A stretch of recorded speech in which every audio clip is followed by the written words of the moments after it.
Alhamdulillah, wassalatu wassalamu ala rasulillah Nabiina Muhammadin wa alihi wa sahbihi wa man walah.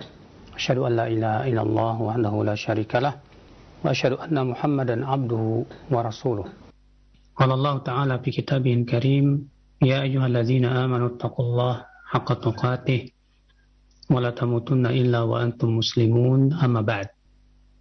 Ayol ikhwah, kita lanjutkan kajian Sahih At-Targhib wa Tarhib. Kita masuk ke hadis 184, masih tentang keutamaan berwudu. Wa anhu aydan, dan dari Utsman bin Affan juga, annahu da'a bima'in, bahwasanya beliau meminta air untuk berwudu. Fatawadda'a, lalu beliau berwudu. Thumma dhahik, kemudian setelah selesai berwudu, beliau pun tertawa. Faqala li ashabihi, lalu beliau berkata kepada teman-temannya, kepada sahabat-sahabatnya, ala tas'aluni ma adhakani, tidakkah kalian bertanya kepadaku apa yang membuat aku tertawa? Faqalu, mereka berkata, ma adhakaka ya amiral mu'minin. Mereka berkata, apa yang membuat kau tertawa wahai amiral mu'minin? Qal, Utsman berkata, ra'aitu Rasulullah sallallahu alaihi wasallam tawadda'a kama tawadda'tu. Aku melihat Rasulullah SAW berwudu seperti wuduku, wuduku tadi. Tsumma dhahik, kemudian beliau tertawa. Faqala ala tas'aluni ma adhakak. Lalu beliau bersabda, tidakkah kalian bertanya kepadaku kenapa aku tertawa? Apa yang membuat aku tertawa? Faqalu ma adhakaka ya Rasulullah. Maka para sahabat berkata, apa yang membuatmu tertawa wahai Rasulullah? Faqal, maka Rasulullah sallallahu alaihi wasallam bersabda, innal 'abda idza da'a bi wudu'in faghasala wajhah hatta Allahu anhu kulla khati'atin asabaha bi wajhihi. فإذا غسل ذراعيه كان كذلك وإذا طهر قدميه كان كذلك. Sesungguhnya seorang hamba apabila dia meminta air wudu lalu ia mencuci wajahnya, maka Allah akan gugurkan semua kesalahan yang dilakukan oleh wajahnya. Apabila ia mencuci dua tangannya sampai siku-siku, maka demikian pula apabila ia mencuci dua kakinya, maka demikian pula. Dikeluarkan Imam Ahmad dengan sanad yang jayyid, demikian pula dikeluarkan oleh Imam Abu Ya'la Al-Bazzar dengan sanad yang sahih. Dan Al-Bazzar memberikan tambahan, fa idza masaha ra'sahu kana kadzalik. Apabila ia mengusap kepalanya, maka demikian pula. Hadis 185 juga mirip, namun lebih panjang. Wa an Abdullah As-Sunabihi, dari seorang sahabat yang bernama Abdullah As-Sunabihi, semoga Allah meridainya, anna Rasulullah sallallahu alaihi wasallam qala, bahwasanya Rasulullah sallallahu alaihi wasallam bersabda, idza tawadda'a al-'abdu famadmad, apabila seorang hamba berwudu lalu ia berkumur-kumur, kharajatil khataya min fih, maka keluarlah dosa-dosa dari mulutnya. Fa idza istanthara kharajatil khataya min anfih, apabila ia menghirup air ke hidung dan mengeluarkannya, istinthar, akan keluarlah dosa-dosanya dari hidungnya. فَإِذَا غَسَلَ وَجْهَهُ خَرَجَتِ الْخَطَايَا مِنْ وَجْهِهِ, apabila ia mencuci wajahnya, akan keluarlah dosa-dosa dari wajahnya. حَتَّى تَخْرُجَ مِنْ تَحْتِ أَشْفَارِ عَيْنَيْهِ, hingga dosa-dosa itu keluar dari kelopak matanya. فَإِذَا غَسَلَ يَدَيْهِ خَرَجَتِ الْخَطَايَا مِنْ يَدَيْهِ, apabila ia mencuci dua tangannya, keluarlah dosa-dosa dari dua tangannya tersebut.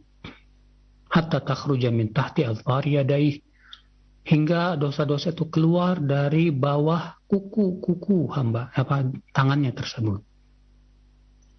Fa idza masaha bi ra'sihi kharajatil khataaya min ra'sihi, apabila ia mengusap kepala, maka keluarlah dari kepala itu dosa-dosanya.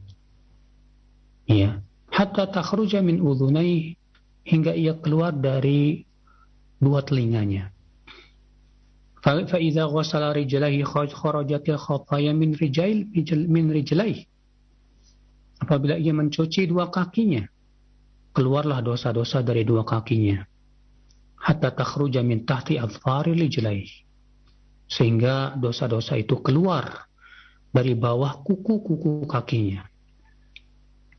Tsumma kana masyuhu ilal masjid wa salatuhu nafilah, kemudian perjalanannya dia ke masjid dan salatnya juga menjadi tambahan untuk dia. Ya. Rawi Imam Malik dan Nasa'i dan Ibnu Majah. Al-Hakim berkata sahih sesuai dengan syarat Bukhari dan Muslim dan tidak ada ilat padanya. Ya. Kemudian beliau Imam Al-Hakim berkata, dan sahabat As-Sunabihi ini seorang sahabat yang masyhur.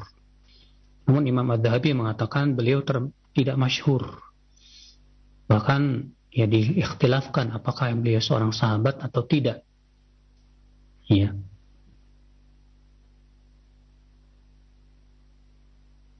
Dan hadis ini disahihkan oleh Syekh Al-Albani rahimahullah, ya, dengan syawahid-syawahidnya. Dua hadis ini menunjukkan saudaraku sekalian ya, bahwasanya wudu itu Masya Allah bisa menggugurkan dosa.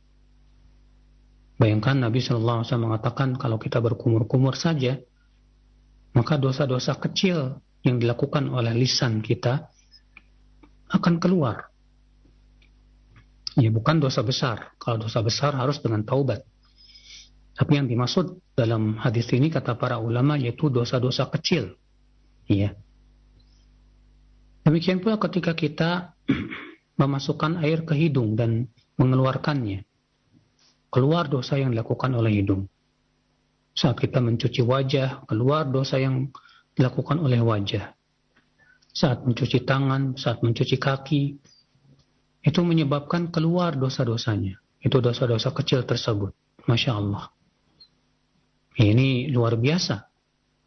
Makanya kalau kita qadarullah diberikan oleh Allah Subhanahu wa taala ya suka hadas, ya suka kentut, alhamdulillah. Setiap kali kita berwudu, bayangkan berapa banyak dosa yang digugurkan oleh Allah.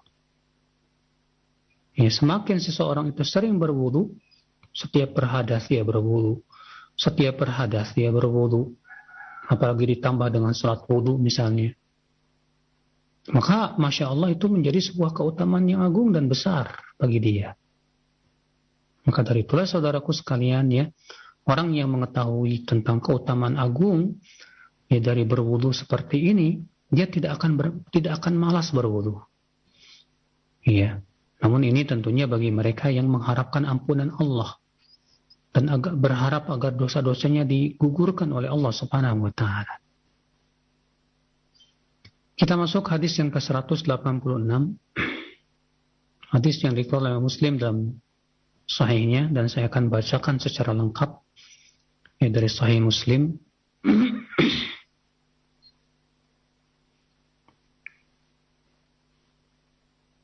Berkata Ikrimah, "Walaqiya Shaddadun Aba Umama wa Wathila wa sahiba Anasan ila Syam wa athna alaihi fadlan wa khairan an Abi Umama." Ikrimah berkata, Syaddad bertemu dengan Abu Umamah. Demikian pula Syaddad bertemu dengan Wathilah bin Asqa, dua sahabat yang mulia. Wasahiba Anasan ila Syam, dan Syaddad juga yang menemani Anas menuju Syam. Dan ia memujinya dengan keutamaan dan kebaikan. Bahwasannya Syaddad meriwayatkan dari Abu Umamah. Ya, Abu Umamah Al-Bahili, seorang sahabat. Qala Amr bin Abasah As-Sulami, Ya, kata Abu Umamah, Amr bin Abasah As-Sulami. Amr bin Abasah As-Sulami ini termasuk sahabat yang pertama-tama masuk Islam. Saat Nabi Shallallahu Alaihi Wasallam sedang berdakwah diam-diam di kota Makkah. Amr bin Abasah menceritakan tentang masuk Islam dirinya sendiri. Ia berkata, kuntu wa ana fil jahiliyah adhunnu anna an-nas ala dhalalah wa annahum laisu ala syai'in. Dahulu aku di masa jahiliyah, aku yakin bahwa manusia itu di atas kesesatan dan bahwasanya mereka tidak di atas sesuatu kebenaran. Kenapa, kata Amr bin Abasah, yang masih di atas fitrahnya, di atas kehanifannya, di atas tauhid. Ya, wahum ya'buduna al-awthan, karena mereka menyembah berhala. Masya Allah, ya ikhwah. Ya, orang kalau jiwanya masih hanif, ya, fitrahnya masih terjaga, pasti akan mengingkari semua peribadahan kepada selain Allah. Ini dia Amr bin Abasah semasa jahiliyahnya saja, sebelum masuk Islam, dia merasa bahwasanya manusia di atas kesesatan akibat mereka menyembah berhala. Kata Amr, fasami'tu birajulin bi Makkah. Lalu aku pun mendengar ada seseorang di Makkah, yukhbiru akhbaran, mengabarkan tentang kabar-kabar dari langit. Maksudnya, Amr mendengar ada seorang nabi yang muncul di kota Makkah. Faqa'adtu ala rahilati, lalu aku pun duduklah di atas untaku. Faqadimtu alaih, lalu aku pun pergi untuk menemuinya. Fa'idha Rasulullah SAW mustakhfiyan jurra'a alaihi qawmu. Ternyata Rasulullah SAW sembunyi-sembunyi berdakwah, karena kaumnya berani untuk mengganggunya. Fatalattaftu, lalu aku pun bersembunyi-sembunyi juga untuk menemui beliau. Hatta dakhaltu alaihi bi Makkah, sehingga aku pun masuk kepada beliau di kota Makkah. Faqultu lahu ma ant, lalu aku bertanya kepada Rasulullah, siapa engkau? Qala ana nabi, maka Rasulullah bersabda, aku seorang nabi. Qultu wa ma nabi, lalu aku bertanya, apa itu nabi? Qala arsalani Allah, beliau bersabda, Allah mengutus aku. Faqultu fa bi ayyi syai'in arsalak. Aku bertanya lagi, kata Amr, dengan apa Allah mengutus kamu? Qala, maka Rasulullah bersabda, arsalani bisilatil arham wa kasril awthan wa an yuwahhadallahu la yusyraku bihi syai'un. Allah mengutus ke aku untuk agar menyambung silaturahim, agar menghancurkan berhala, dan agar Allah ditauhidkan dan tidak disekutukan sedikit pun. Subhanallah, ya. Ini berarti Amr bin Absah ini, ya, termasuk orang yang pertama-tama masuk Islam, akhi. Ya, Amr bin Absah bertanya, ya, dengan apa engkau mengutusku? Dengan apa Allah mengutus engkau? Kata Rasulullah SAW, supaya aku menyambung silaturahim, menghancurkan berhala, dan agar Allah disembah saja, tidak disekutukan. Ya, memang demikian dakwah semua, ya, Nabi dan Rasul itu berdakwah kepada tauhidullah ya azza wa jalla. Namun di sini juga penting, ya, kita pahami di sini kata-kata silaturahim. Ternyata Nabi SAW bukan hanya berdakwah kepada tauhid di awal-awal Islam, tapi juga kepada akhlak, pada adab. Ya. Itu menunjukkan juga masalah akhlak dan adab pun juga sangat penting sekali, saudaraku sekalian. Qultu, lalu aku bertanya lagi, kata Amr bin Abasah, faman ma'ak, siapa yang bersama engkau? Ya, ala hadha, di atas agama ini. Qala hurrun wa abdun, maka Rasulullah bersabda, bersamaku satu orang merdeka dan satu hamba sahaya. Qala wa ma'ahu yawma idzin Abu Bakrin wa Bilal, dan saat itu beliau bersama Abu Bakar dan Bilal. mimman amana bihi, dari orang yang beriman kepada beliau. Ya, faqultu inni muttabi'uk. Maka Amr bin Abasa berkata, aku akan menjadi pengikut kamu. Aku ingin menjadi pengikut kamu. Ya, artinya Amr bin Abasa yang masuk Islam dan menjadi pengikut Rasulullah Shallallahu Alaihi Wasallam. Di saat itu yang baru masuk Islam tuh hanya beberapa orang saja. Berarti Amr bin Abasa ini termasuk ya as-sabiqun al-awwalun. Qala innaka la tastati'u dzalik yaumaka hadha. Maka Rasulullah bersabda, engkau tidak akan mampu di hari ini. Ya, kamu tidak akan bisa mampu menghadapi ya kaum Quraisy yang sangat keras pertentangannya itu. Ala tara hali, kamu tidak melihat keadaanku sekarang? Wahalan nas, dan bagaimana keadaan manusia yang sangat menentang? Walakin irji ila ahlik, kembalilah kamu ke kampung kamu. Fa idza sami'ta bi qad dhahartu fa'tini. Ya, kalau kamu mendengar aku telah menang, maka silakan kamu datang kepadaku. Di sini Rasulullah SAW menyuruh Amr bin Abasah untuk kembali ke kampungnya.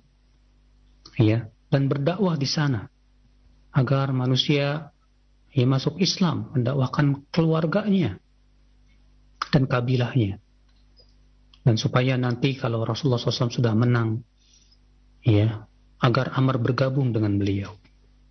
Dan ini menunjukkan kabar gembira bahwasanya dakwah Rasulullah pasti akan menang, dan itu pasti, dan ternyata memang menang.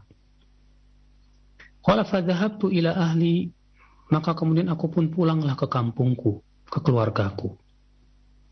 Qadima Rasulullah SAW al-Madinah, dan Rasulullah pun hijrah ke kota Madinah. Wa kuntu fi ahli, dan saat itu aku masih di perkampunganku. Faja'altu atakhabbar al-akhbar, lalu aku pun mencari-cari berita tentang Rasulullah SAW. Wa as'alun nas hina qadima al-Madinah, ya, dan aku bertanya-tanya ke orang-orang ya ketika Rasulullah hijrah ke kota Madinah itu. Hatta qadima alayya nafarun min ahli Yathrib min ahli al-Madinah, sehingga datanglah ke kampung kami beberapa orang dari penduduk kota Madinah. Faqultu ma fa'ala hadha ar-rajul alladhi qadima al-Madinah. Lalu aku bertanya kepada mereka, apa yang dilakukan oleh orang yang datang ke kota Madinah itu, yaitu Rasulullah SAW. Faqalu an-nasu ilaihi sira'. Mereka bertanya, orang-orang bersegera masuk Islam di sana. Laqad arada qaumuhu qatlah, karena kaumnya ingin membunuhnya, yaitu kaum Quraisy. Falam yastati'u dzalik, namun mereka tidak mampu itu. Faqadimtul Madinah, mendengar itu aku pun pergilah ke kota Madinah. Fadakhaltu alaihi, lalu aku masuk kepada Rasulullah. Faqultu, lalu aku berkata, ya Rasulullah, ata'rifuni? Apakah engkau masih mengenal aku? Qala na'am, anta alladhi laqitani bi Makkah. Ya, aku masih ingat. Engkau yang dahulu menemuiku di kota Makkah. Qala faqultu bala, benar sekali, kata Amr. Faqultu ya Nabi Allah, akhbirni ya amma 'allamaka Allah wa ajhaluhu. Akhbirni anis salah. Lalu aku berkata, wahai Nabi Allah, kabarkan kepadaku tentang ilmu yang Allah ajarkan kepadamu dan aku tidak mengetahuinya. Tolong kabarkan kepadaku tentang salat. Qala salli salat as-subhi thumma aqsir anis salah hatta tatlu asy-syams. Maka Nabi bersabda menjelaskan, salatlah salat subuh, kemudian tahan dari salat hingga matahari terbit. Hatta tartafi, hingga ia menjadi tinggi. Fa idza taqdu hina tatlu baina qarnay syaitanin wa hina idin yasjudu lahal kuffar. Apabila matahari itu terbit, maka ia terbit di antara dua tanduk setan, dan saat itu orang-orang kafir sujud kepadanya. Iya, artinya jangan salat saat itu. Ya, tapi tunggu matahari sampai meninggi dulu. Thumma salli fa inna salata mashhudah mahdhurah. hatta yastaqilla dhillu birrumh. Kemudian silahkan kamu sholat. Ya, maksudnya sholat duha. Sholat ya ketika matahari telah tinggi. Ya, karena sesungguhnya sholat saat itu disaksikan dan dihadiri hingga hatta yastaqilla dhillu birrumh, hingga matahari itu telah benar-benar tepat di tengah ya langit, ya tegak lurus, ya kalau diluruskan dengan tombak. Summa iqtasir anis shalah, maka saat itu tahanlah salat, jangan salat, ya. Fa inna hina idzin tusjaru jahannam, karena saat itulah neraka jahannam dipanaskan. Fa idza aqbala al-fai, apabila ia telah tergelincir dan sudah mulai terlihat ada bayangan, ya, fasalli, maka salatlah, maksudnya salat zuhur. Fa inna sholata masyhudatun mahdurah, karena salat saat itu disaksikan dan dihadiri. Hatta tusalli al-'asr, hingga masuk waktu asar. Summa aqsir anis shalah, kemudian setelah selesai salat asar, tahan, jangan salat. Hatta taghruba syams, sampai matahari tenggelam. Fa innaha taghrubu baina qarnay syaitan, karena ia tenggelam di antara dua tanduk setan. Wa hina idzin yasjudu lahal kuffar, dan saat itu orang-orang kafir penyembah matahari sujud kepadanya. Qala faqultu ya Nabi Allah, Amr bin Abasa berkata, wahai Nabi Allah, fal wudu, hadithni an, tolong ceritakan kepadaku tentang wudu, wahai Rasulullah. Maka Rasulullah bersabda, ma minkum rajulun yuqarribu wudu'ahu fayatamadmad wa yastanshiq fayantathir illa kharrat khataya wajhi wa fihi wa khayashimihi. Kata Rasulullah SAW, tidak ada seorang pun yang membaguskan wudu'nya, di mana ia berkumur-kumur, menghirup air ke hidung dan mengeluarkannya, kecuali akan keluarlah dosa-dosa dari wajahnya, dari mulutnya, dari hidungnya. Summa idza ghasala wajhah kama amarahu Allah, kemudian apabila ia mencuci wajahnya sebagaimana yang Allah perintahkan. Artinya ya, syarat digugurkan dosa itu kalau memang mencuci wajahnya, cara wudunya sesuai dengan apa yang Allah perintahkan, bukan dengan perkara yang bid'ah, yang dibuat-buat, ya. Illa kharrat khataya wajhi min atrafi lihyatihi ma'al ma, kecuali akan keluarlah, ya jatuhlah dosa-dosa wajahnya, ya dari ujung-ujung janggutnya bersama air. Thumma yaghsilu yadayhi ilal mirfaqain, kemudian ia mencuci dua tangannya ke siku-siku. Illa kharrat khataya yadayhi min anamilihi ma'al ma, kecuali akan berjatuhanlah, berguguranlah dosa-dosa dua tangannya, ya dari jari-jarinya bersama air. Thumma yamsahu ra'sahu illa kharrat khataya ra'sih, kemudian ia mengusap kepalanya, kecuali akan keluar, ya berguguran pula dosa-dosa kepalanya itu. Ya, min atrafi sya'rihi, dari ujung-ujung rambutnya, ma'al ma, bersama tetesan air. Tsumma yaghsilu qadamaihi ilal ka'bain, kemudian ia mencuci dua kakinya sampai mata kaki. Illa kharrat khataya rijlaihi min anamilihi ma'al ma, kecuali akan berguguranlah dosa-dosa kakinya, ya dari jari-jari kakinya bersama air itu. Fa in huwa qama fa shalla fahamidallah wa athna alaihi wa majjadahu billadhi huwa ahlun wa farragha qalbahu lillahi illa ansarafa min khati'ati ka hay'ati yawma waladatu ummu. Ya, apabila ia berdiri untuk salat, lalu ia memuji Allah, menyanjungnya, memuliakannya, ya sesuai dengan keagungan Allah yang memang Allah berhak mendapatkannya, dan ia benar-benar memfokuskan hatinya untuk Allah saja. artinya tidak memikirkan dunia sama sekali dalam dua rakaat tersebut. Ini disebut dengan 2 rakaat wudu ya. Kecuali setelah selesai sholat, ia telah bersih dari dosa-dosanya seperti dilahirkan oleh ibunya. Iya. Lalu Amr bin Abasah menyampaikan hadis ini kepada sahabat lain yang bernama Abu Umamah. Lalu Abu Umamah berkata, Hai Amr, iya, unzur ma taqulu fi maqamin wahid, yu'ta hadha rajul. Coba kamu periksa lagi, benar nggak yang kamu sampaikan ini? Masa satu amalan saja sudah diberikan pahala sebesar itu? Artinya Abu Umamah merasa heran. Masa cuma dengan wudu, dengan sholat 2 rakaat, lalu Allah bersihkan dosa-dosanya seperti dilahirkan oleh ibunya, yang benar aja. Ya. Apa kata Amr? Ya, menjawab, ya Aba Umamah, wahai Aba Umamah, laqad kabirat sinni, aku sudah tua. Waraqa azmi, tulangku sudah rapuh. Waqtaraba ajali, dan ajalku juga sudah dekat. Wa ma bihajatun an aqdiba 'ala Allah wa la 'ala Rasulillah. Ya apa sih kebutuhanku? Kenapa saya berdusta atas nama Allah dan atas nama Rasulullah SAW? Sesuatu yang aku tidak pernah mendengarnya dari Rasulullah SAW. Ya.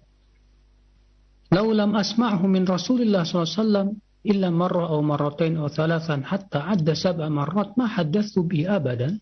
Kalau bukan karena aku mendengar langsung dari Rasulullah sekali, 2 kali, 3 kali, 4 kali, 5 kali sampai 7 kali, aku tidak akan sampaikan hadis ini selama-lamanya. Walakinni sami'tu aktsar min dzalik.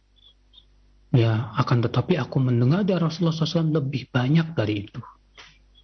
Ya, lebih banyak dari 7 kali maksudnya.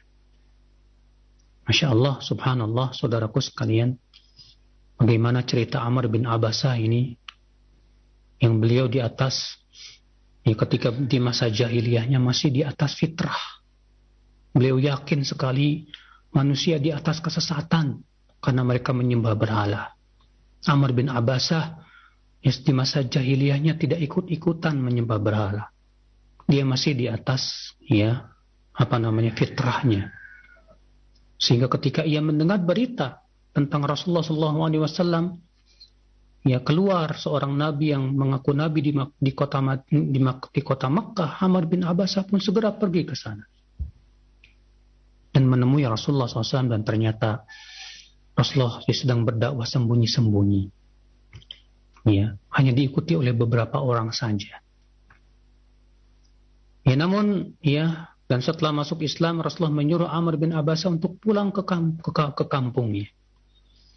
Ya, sementara Rasulullah terus berdakwah, dan ketika Rasulullah telah menang dan hijrah ke kota Madinah, Amr pun kemudian bergabung dengan Rasulullah SAW di kota Madinah. Nah, di sini subhanallah, Amr minta diajarkan tentang Islam.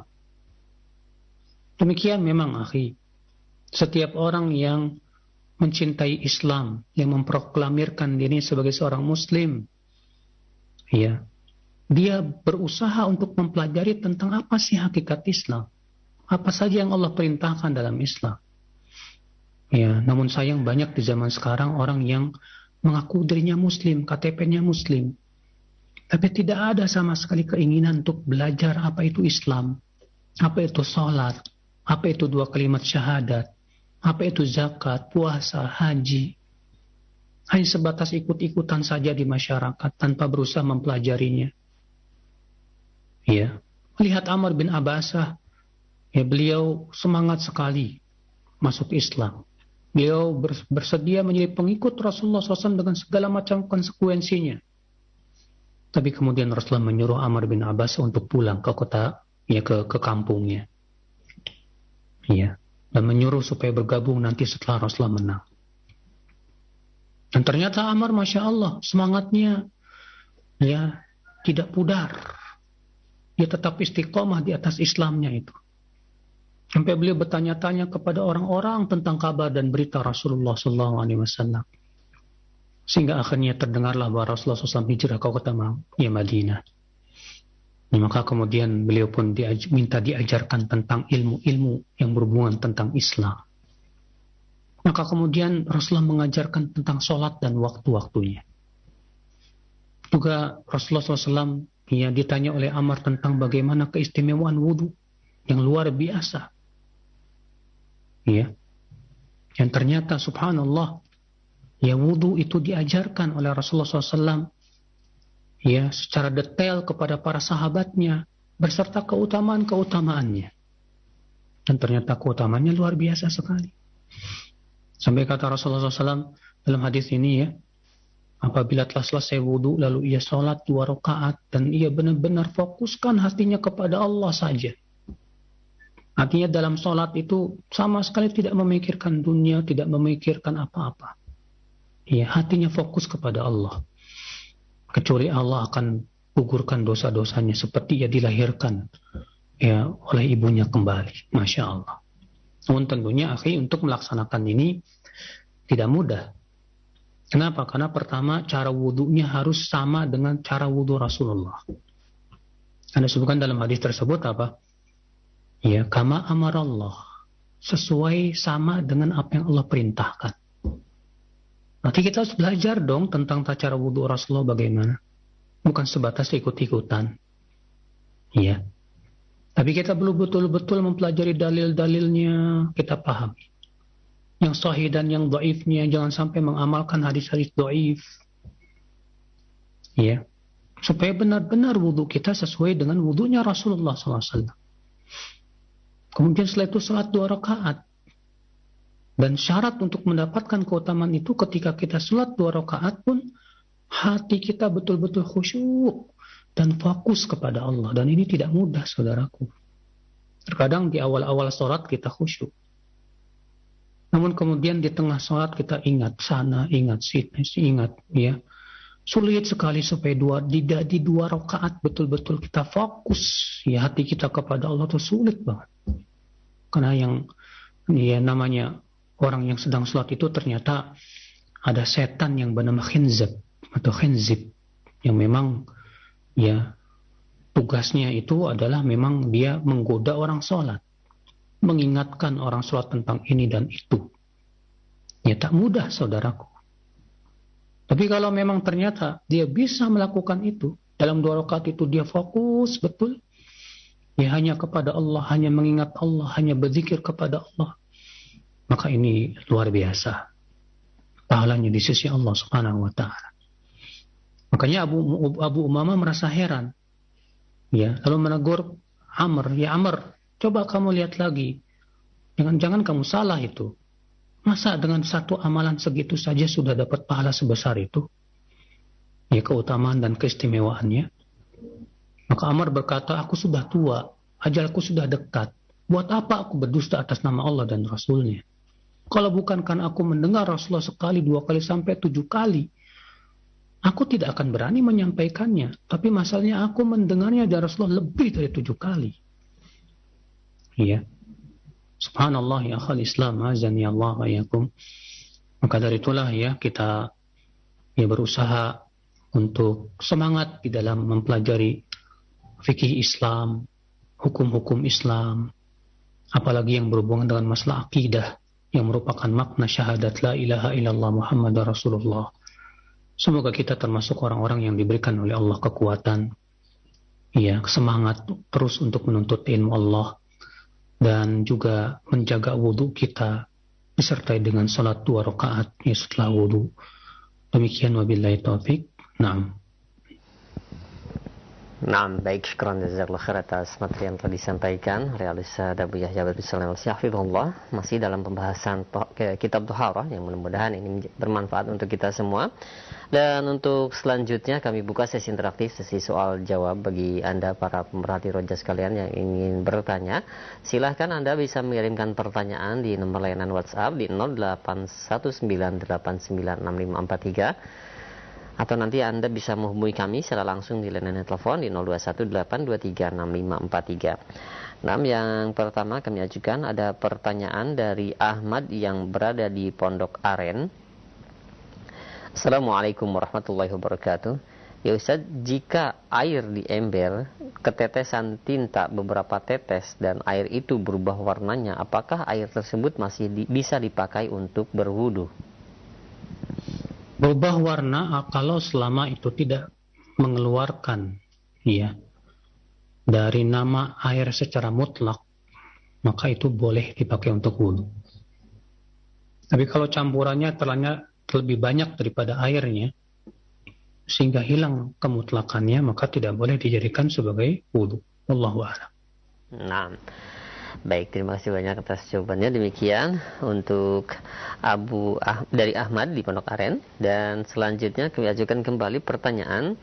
Ya Ustaz, jika kita mengajak anak kecil untuk sholat berjamaah di masjid, yang tentunya kadang dia tidak berwudu, dan jika berwudu pun tentunya tidak sempurna, dan anak kecil tersebut masuk ke saf jamaah, apakah benar pendapat mengatakan bahwa dia akan memutus saf dalam sholat berjamaah? Mohon penjelasannya. Pertama, ya, terjadi ikhtilaf para ulama tentang saf anak kecil, apakah dianggap atau tidak. Sebagian ulama mengatakan tidak dianggap. Dan ini pendapat Umar bin Khattab, di mana Umar menyuruh anak kecil itu ya untuk berdiri di saf yang paling belakang, sendirikan dia di belakang. Sementara Ibnu Abbas memandang bahwa saf anak kecil sama dengan saf anak dewasa. Iya. Yang jelas dalam hal ini tidak ada dalilnya yang berasal dari Rasulullah SAW. Yang jelas, ya, Rasulullah SAW baru memerintahkan anak kecil itu sholat umur 10 tahun dan menyuruh untuk dipukul ya umur 10 tahun ya untuk sholat. Dan orang tua juga harus pahami bahwa anak kalau belum mumayyiz, ya, maka sholatnya tidak sah. Kalaupun dia sholat, maka pahalanya untuk orang tuanya. Kemudian kalau dia mau membawa anak ya ke masjid, maka upayakan dia mendidiknya dahulu. Jangan sampai berbuat keributan, mengganggu kekhusyuan orang sholat. Karena Nabi SAW melarang suara-suara gaduh di masjid. Nabi bersabda, "Iyyakum wa haisyatil aswaq." Dijauhi oleh kalian suara-suara gaduh seperti di pasar, ya di dalam masjid itu. Itu dilarang. Bahkan Umar pernah melihat dua orang sedang ngobrol di dalam masjid dan meninggikan suara mereka. Maka Umar kemudian melempar mereka dengan kerikil. Ketika mereka melihat siapa yang melemparnya, ternyata Umar bin Khattab. Lalu Umar berkata, "Min aina antuma?" Dari mana kalian berasal? Mereka berkata, "Kami dari Taif." Ya, rupanya tamu. Apa kata Umar? "Ya law kuntuma min ahlil Madinah." Kalau kamu berdua penduduk kota Madinah, la auja'tukuma darban. Aku akan pukul kalian. Karena sesungguhnya Rasulullah melarang mengangkat suara di masjid. Ya, sampai demikian.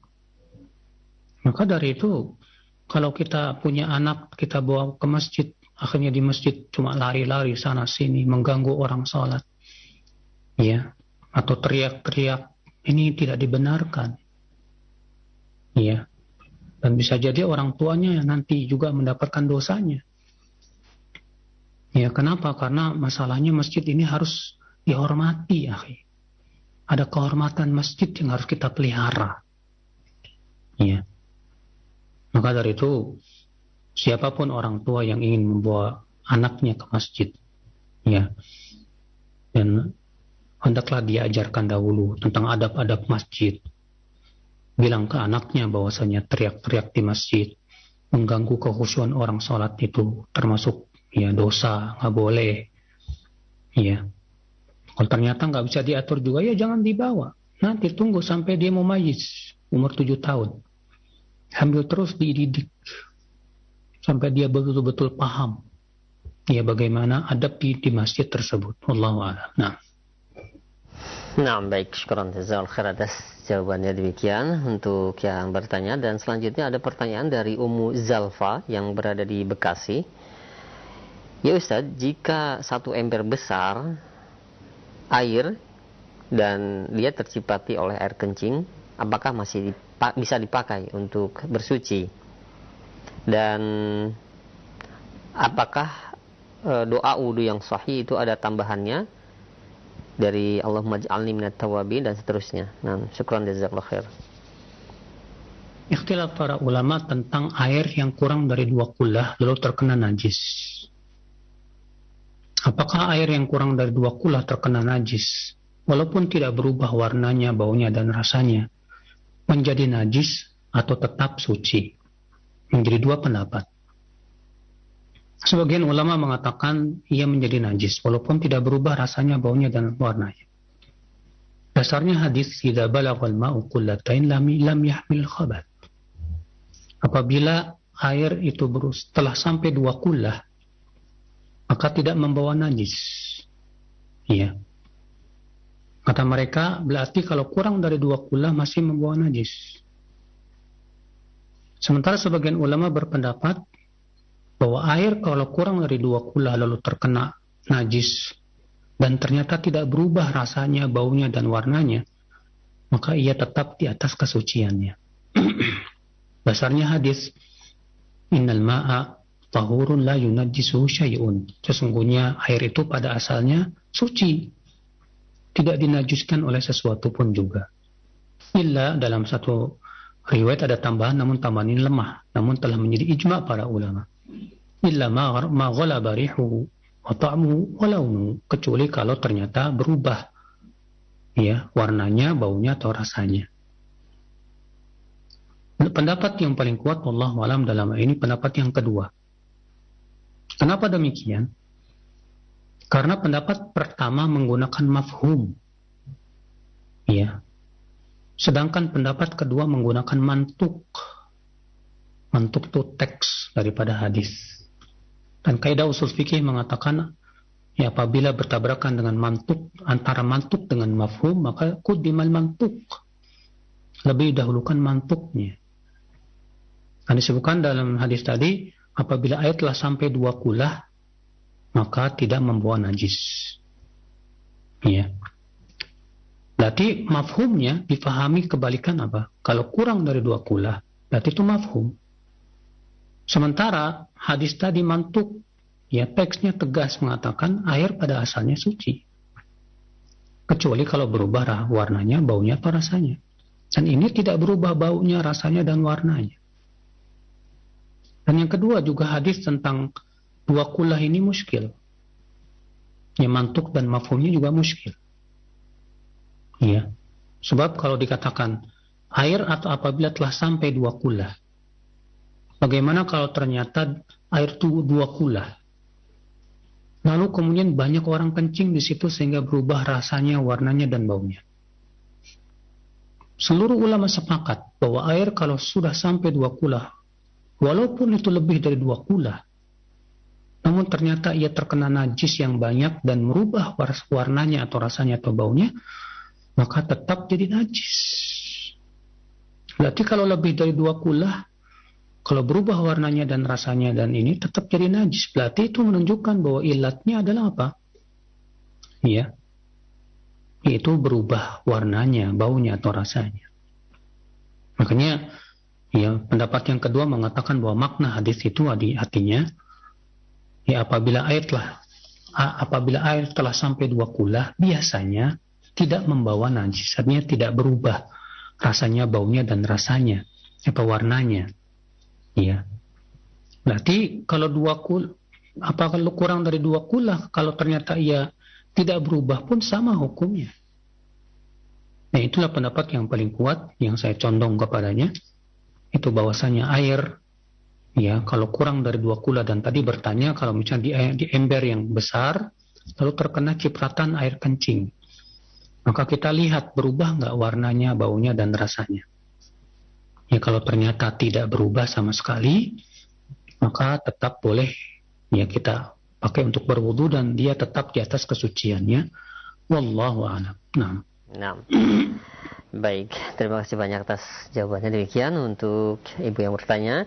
Dan selanjutnya kami beralih di layanan telepon. Silakan bagi Anda yang ingin bertanya langsung di 0218236543. Nah, silakan. Assalamualaikum warahmatullahi wabarakatuh. Waalaikumsalam warahmatullahi wabarakatuh. Dengan siapa, di mana? Saya Askal dari Butun. Nah, silakan Pak Askal. Saya menanyakan derajat hadis, Ustaz. Saya dengar riwayat bahwasanya tatkala kita makan makanan haram walaupun sesuap itu dapat menyebabkan sholatnya kita tertolak, Ustaz. Tidak tertolak apa tertolak? Tertolak. Artinya tidak diterima. Saya dengar itu riwayat dari At-Tabrani. Iya, belum selesai pertanyaannya. Bagaimana, Ustaz? Setahu saya hadis tersebut tidak sahih. Ya. Yang jelas kalau kita makan makanan yang haram, ya, maka ini jelas berbahaya untuk diri kita, karena ancamannya neraka. Namun kalau kita sholat dan sholatnya ikhlas, sesuai dengan contoh Rasulullah SAW, khusyuk, tumakninah, terpenuhi padanya rukunnya dan sholat, syaratnya, tetap diterima insya Allah. Namun kembali nanti pada hari kiamat akan ditimbang antara amalan kebaikan dan amalan keburukannya itu. Iya.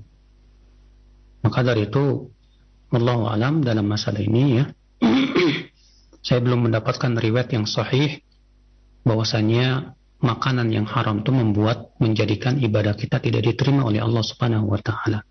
Wallahu alam. Nah, baik. Terima kasih banyak. Syukran jazil khair atas jawabannya. Demikian untuk Bapak Askal yang berada di Buton. Dan selanjutnya silakan yang kedua kami terima kembali di telepon. Silakan. Halo. Nah. Assalamualaikum warahmatullahi wabarakatuh. Dengan siapa? Dengan Ibu Samina. Ibu Samina, mohon maaf. Pertanyaannya harus sesuai, ya. Nah.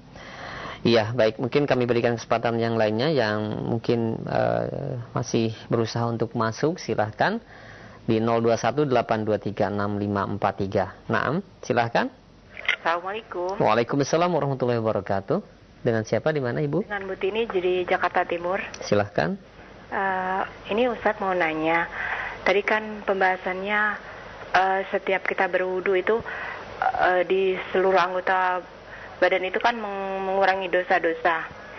Yang saya mau tanyakan, kalau berwudu tanpa sholat, misalnya mau pergi atau mau ke pasar atau mau melakukan sesuatu, apa itu tidak berlebihan? Karena merasa dosa-dosanya terlalu banyak. Terus apakah benar Ustadz pernah dengar air wudu kita nanti di akhirat akan menjadi saksi atau cahaya gitu di hadapan Allah Subhanahu wa taala. Demikian Ustaz, syukron jazakallahu khairan. Assalamualaikum warahmatullahi wabarakatuh. Waalaikumsalam warahmatullahi wabarakatuh. Berwudu untuk pergi ke pasar atau yang lainnya tidak ada dalilnya. Namun ada dalil yang menganjurkan kita menjaga wudu kita. Setiap kali kita berhadas, kita berwudu. Ya, Rasulullah bersabda, "Wala yuhafidhu 'alal wudu illa mu'min." Tidak ada yang menjaga wudunya kecuali seorang mukmin.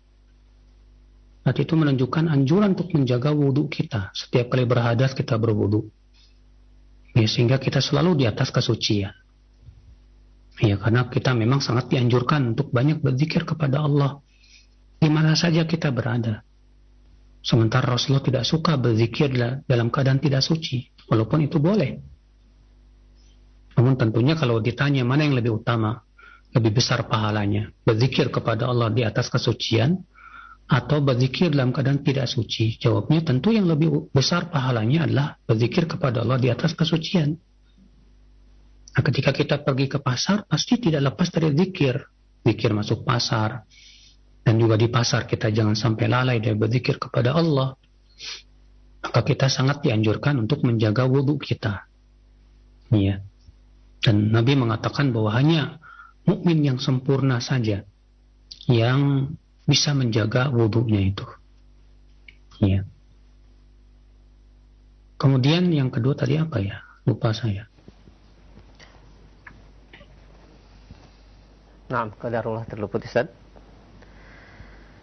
Nanti mungkin akan disampaikan kembali Ustaz untuk pertanyaan yang kedua dari Ibu Tini di Jakarta Timur.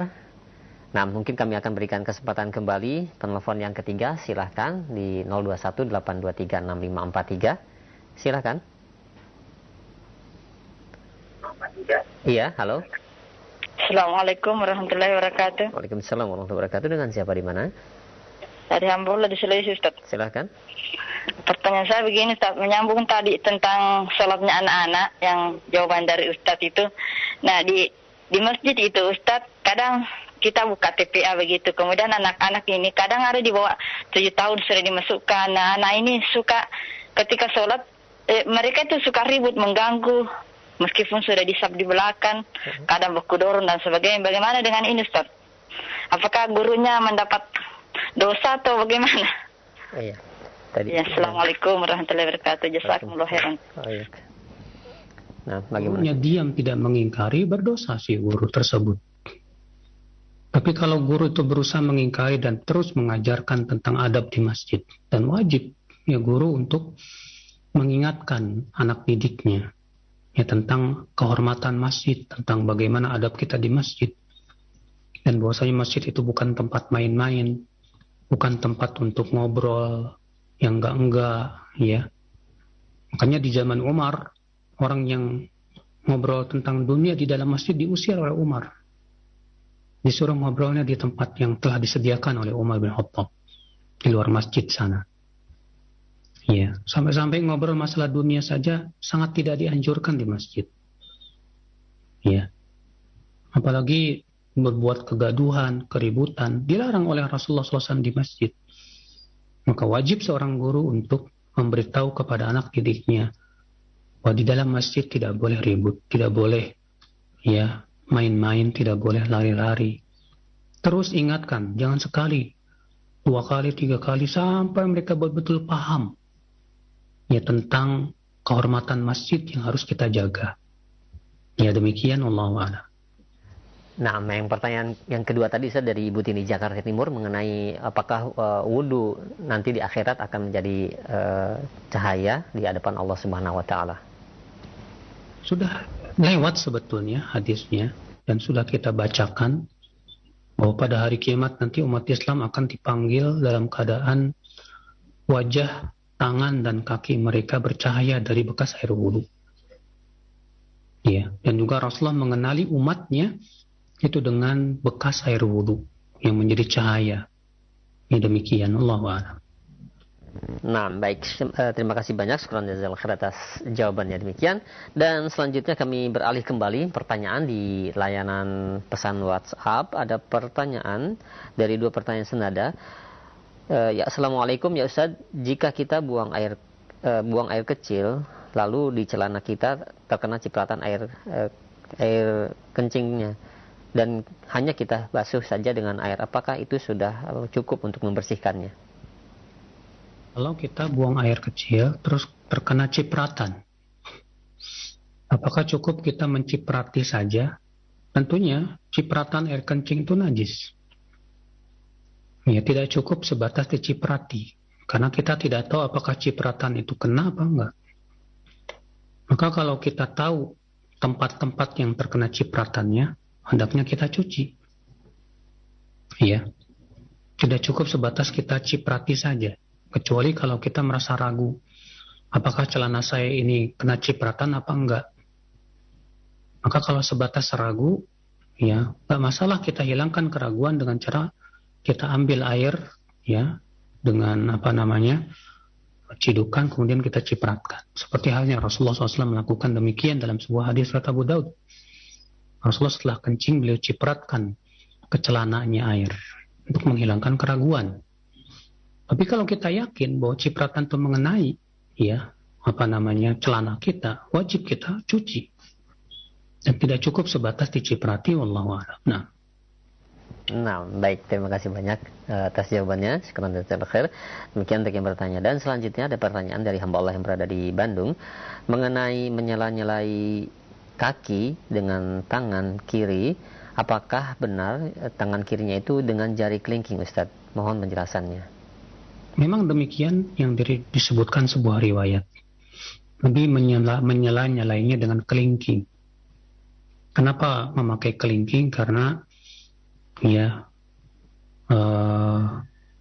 dari jemari yang, apalagi orang yang gemuk ya, kadang kalau pakai jempol itu kurang bisa masuk.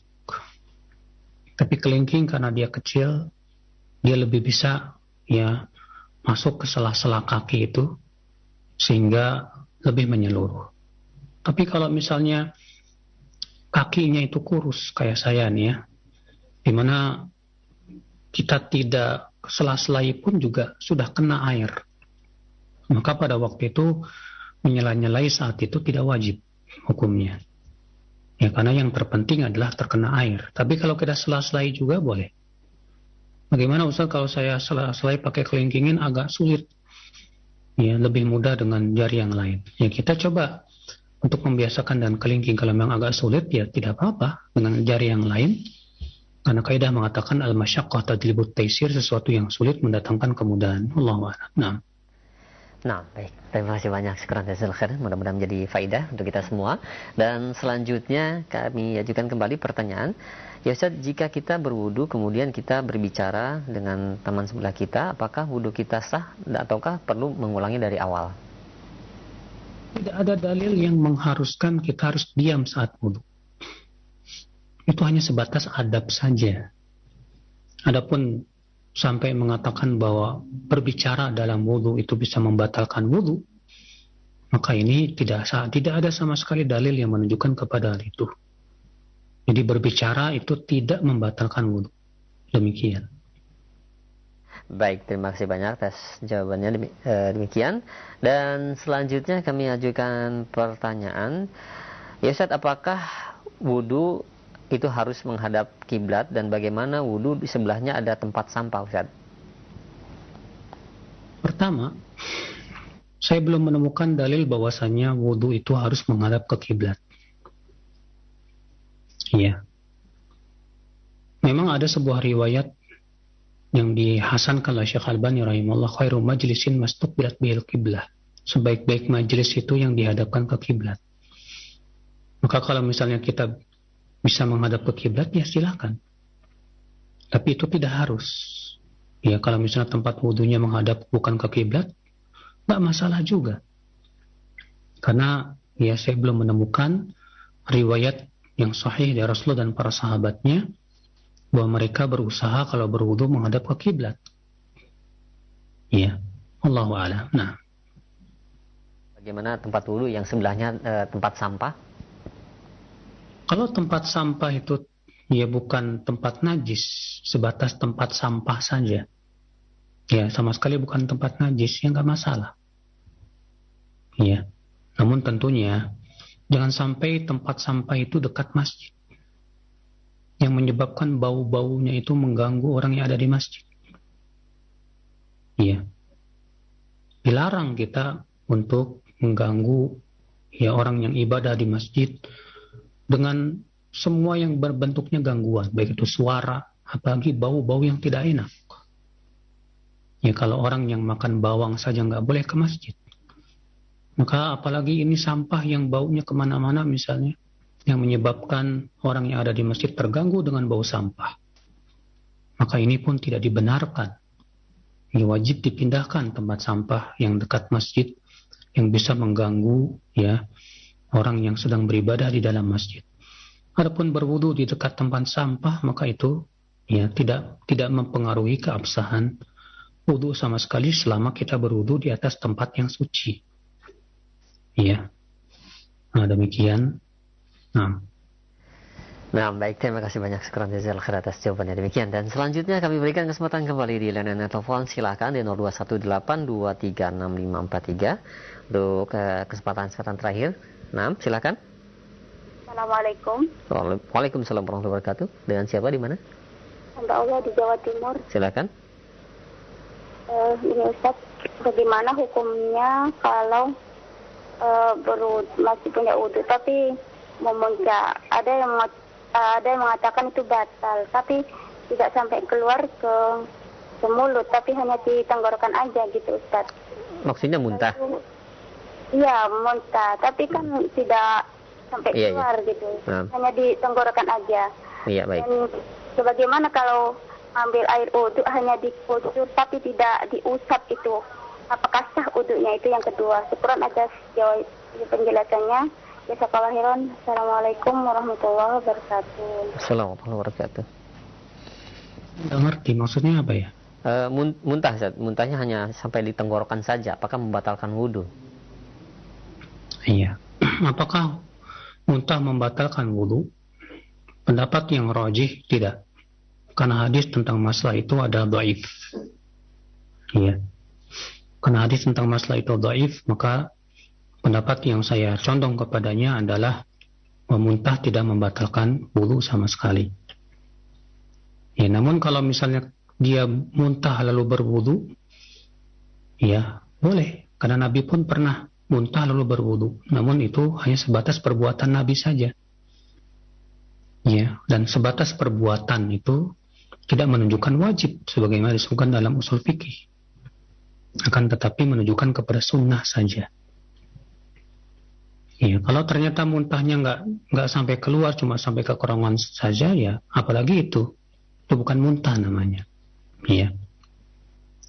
Adapun pertanyaan yang kedua tadi apa ya? Yang kedua kami juga kurang memahami Ustaz. Mungkin kami ajukan pertanyaan yang lainnya di layanan pesan singkat. Ini ada 3 atau 4 pertanyaan yang sama mengenai wudhu yang di situ ada WC-nya. Karena ada yang berpendapat kita wudhu di tempat yang ada WC-nya itu membaca bismillahnya itu ketika akan masuk ke WC. Dan juga ada yang berpendapat bahwa boleh karena yang dilarang itu ketika buang air yang untuk berzikir. Tapi jika tidak buang air besar ataupun kecil, maka boleh untuk membaca bismillah di dalam masjid, di dalam kamar mandi yang ada WC-nya. Mohon penjelasannya. Ini masalah khilafiyah di kalangan para ulama juga. Imam Bukhari mengatakan tidak apa-apa berzikir di WC. Ya, beliau membawakan sebuah bab dalam masalah ini di dalam sahihnya. Ya, bahwasanya zikir di setiap tempat. Ibnu Hajar mengatakan beliau mengisyaratkan seakan beliau membantah pendapat yang mengatakan tidak boleh berzikir di WC. Maka Imam Bukhari madhabnya adalah membolehkan berdasarkan keumuman hadis Aisyah adalah Rasulullah SAW berzikir pada setiap tempat. Ya. Sementara ya sebagian ulama lagi berpendapat tidak boleh berzikir di WC. Alasannya apa? Karena WC itu tempat ma'wa syayatin, tempatnya setan. Ya. Atas dasar itu kata mereka tidak boleh berzikir di WC. Nah, mereka yang mengatakan tidak boleh, ya, ketika kita berzikir berwudu di dalam WC dan tidak ada tempat lain kecuali di situ, setahu saya membolehkan juga dengan dalih bahwa ini terpaksa. Sementara membaca bismillah sebelum sholat, sebelum wudu sangat ditekankan. Sebagaimana Rasulullah bersabda, la sholata liman la wudu'a lah, wa la wudu'a liman lam yadhkur ismallah alaih. Tidak sah sholat bagi orang yang tidak wudu, dan tidak ada wudu bagi mereka yang tidak membaca bismillah. Menjadi ikhtilaf para ulama, apa maksud hadis ini? Sebagian mengatakan maksudnya wajib membaca bismillah. Karena Nabi meniadakan, ya, mengatakan la wudu'a, tidak ada wudu. Berarti itu menunjukkan pada asalnya kata mereka, ya la itu nafiyah lis-sihhah. Ya, pada asalnya la itu nafiyah lil wujud. Kalau tidak bisa maka dibawa kepada nafiyah lis-sihhah, meniadakan keabsahan. Sampai ada dalil yang menunjukkan bahwa yang dimaksud di sini bukan meniadakan keabsahan. Iya. Sementara sebagian ulama mengatakan hadis ini maksudnya adalah ya bahwa baca bismillah hukumnya sunnah. Tapi sunnah yang ditekankan dan tidak wajib. Kenapa? Karena dalam Al-Quran tidak disebutkan itu. Iya. Demikian pula Rasulullah SAW dalam hadis-hadis para sahabat yang mencontohkan wudu Nabi SAW seperti hadis Utsman bin Affan, Abdullah bin Zaid, Dan banyak lagi sahabat yang mencontohkan wudhu Nabi tidak menyebutkan bismillah. Itu menunjukkan, kata mereka, dalil menunjukkan bahwa itu tidak wajib. Kalau itu hukumnya wajib, pasti sudah dijelaskan oleh Rasulullah SAW dan para sahabatnya. Ya. Dan diamalkan terus-menerus oleh Rasulullah SAW. Dan ini pendapat jumhur ulama dan ini yang rajih, wallahu a'lam. Namun ya, karena itu sifatnya sunnah yang sangat ditekankan, ya sudah. Ya kita baca saja walaupun di dalam WC, nggak masalah. Apalagi WC-WC di zaman sekarang, ya najisnya itu hilang dengan cara dipencet. Ya kalau di toilet itu kan dipencet hilang najisnya. Ya pergi. Bersihkan juga rata-rata WC di zaman sekarang tuh ya bersih. Ya. Maka wallahu a'lam, ya boleh, dan itu juga fatwa Syekh bin Baz. Di mana Syekh bin Baz berfatwa ketika ditanya tentang bolehkah membaca bismillah di dalam WC, beliau mengatakan boleh, nggak apa-apa, lil hajah, karena dibutuhkan.